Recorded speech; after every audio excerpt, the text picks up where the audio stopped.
প্রথমে একটু তেল দিলাম, আর তারপরে তেলটা গরম হতে হতে আপনাদের দেখিয়ে দিই কী কী আছে এখানে।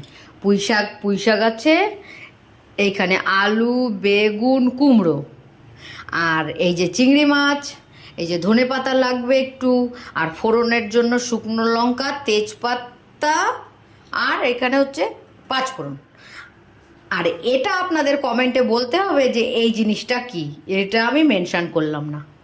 এবার তেলটা গরম হয়ে গেছে, এবার এই ফোড়নটা দিয়ে দিই।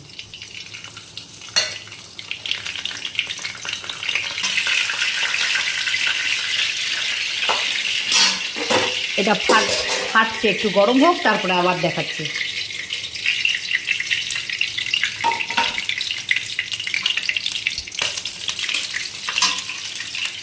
একটু ফাটাফাটি ভয় লাগে। হয়ে গেছে, গরম হয়ে গেছে। এইবার চিংড়ি মাছটা ভেজে নিই।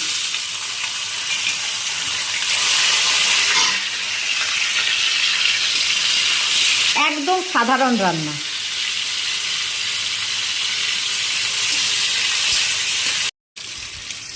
চিংড়ি মাছটা ভাজা হয়ে গেছে। এইবারের মধ্যে আলু, কুমড়ো, বেগুনটা অল্পই দিয়েছি, দিয়ে দিলাম। এটা একটু নাড়াচাড়া করে নিই, তারপরে পুঁই শাকটা দেবো। এই গ্যাসটা কমিয়ে নুন হলুদ দিয়ে দিই।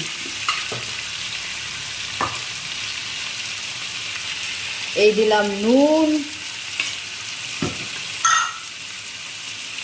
এই দিলাম হলুদ।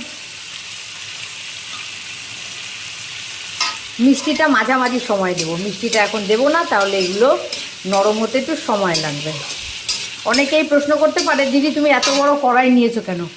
আমার মা বলে বড় কড়াইতে রান্না করলে রান্নাটা ভালো হয় আর নাকি স্বাদ বাড়ে, তাই আমি বড় কড়াইতেই করা পছন্দ করি। একটু মজে গেলে পরে পুঁই শাকটা দেবো। এটাও দিয়ে দিলাম। এটা কমেন্টে বলতে হবে এই জিনিসটা কি। সবসময় পাই না, পেয়েছি তাই একটু দিলাম আর কি। এখন দিয়ে দিলাম, তাহলে আলু কুমড়োর সঙ্গে তাড়াতাড়ি সিদ্ধ হয়ে যাবে। একটু ঢাকা দিয়ে রেখেছিলাম, ঢাকনাটা খুলে এখন দেখছি অনেকটাই মজে গেছে। এখন এর মধ্যে পুঁই শাকটা দিয়ে দিই।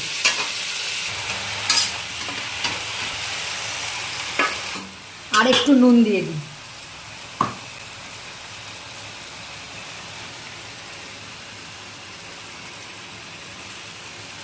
কাঁচা লঙ্কা দিতে আবার ভুলে গেছি, 3টে কাঁচা লঙ্কা দিয়ে দিলাম। আগে না করলে পরে খুব অসুবিধা হয়, সব গুছিয়ে রাখতে হয়, কিন্তু আমি মোটেও গুছিয়ে রাখি না কিছু। এবার এটা আস্তে আস্তে হোক, আমি ঢাকা দিয়ে আবার একটু হাওয়া খেতে চলে যাই। 7 মিনিট পর আবার চলে এলাম একটু নাড়াচাড়া করতে। দেখা যাক কতটা কি হয়েছে। জল বেরিয়েছে অনেক। এইবার এর মধ্যে একটু মিষ্টি দিয়ে দিই। চিনি না দিলে নাকি স্বাদ বাড়ে না তরকারি। এটা আমিও মানি যে চিনি নুন যদি সমান সমান, মানে নোনতা জিনিসে নুন বেশি চিনি কম, আবার মিষ্টি জিনিসে মিষ্টি বেশি নুন কম, তাহলে জিনিসটার স্বাদ বাড়ে। এবার ভালো করে একটু নাড়াচাড়া করি। অনেক জল বেরিয়েছে, এটা টানুক। এবার ঢাকা দিয়ে রাখি, আর একটু পর এসে দেখব। ভিডিও করছি তো, তাই নিজেকেই ভিডিও করতে হচ্ছে, নিজেকেই রান্না করতে হচ্ছে, তাই নুন দেখবো তার উপায় নেই। দেখি অনেকটাই মজে গেছে, আর একটু হোক, তারপরে ধনেপাতা দিয়ে নামিয়ে দেবো। গ্যাসটা এখন বাড়ানোই থাক।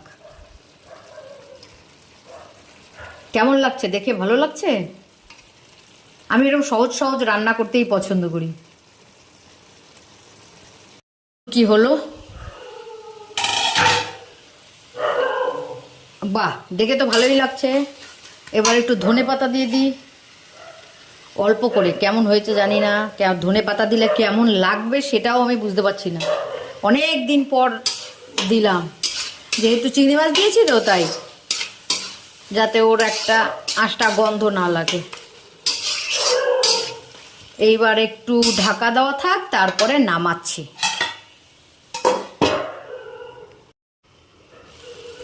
আমরা সাধারণ ঘরের মেয়ে বউরা এইরকমই সহজভাবে রান্না করি বা করতে ভালোবাসি, তাই আপনাদের যদি ভালো লাগে তবে দেখবেন। এবার তুলে দিই। হ্যাঁ, চিংড়ি মাছ দিলেই আর কোনো মশলা লাগে না। ব্যাস হয়ে গেল, এই যে আমার তরকারি রেডি।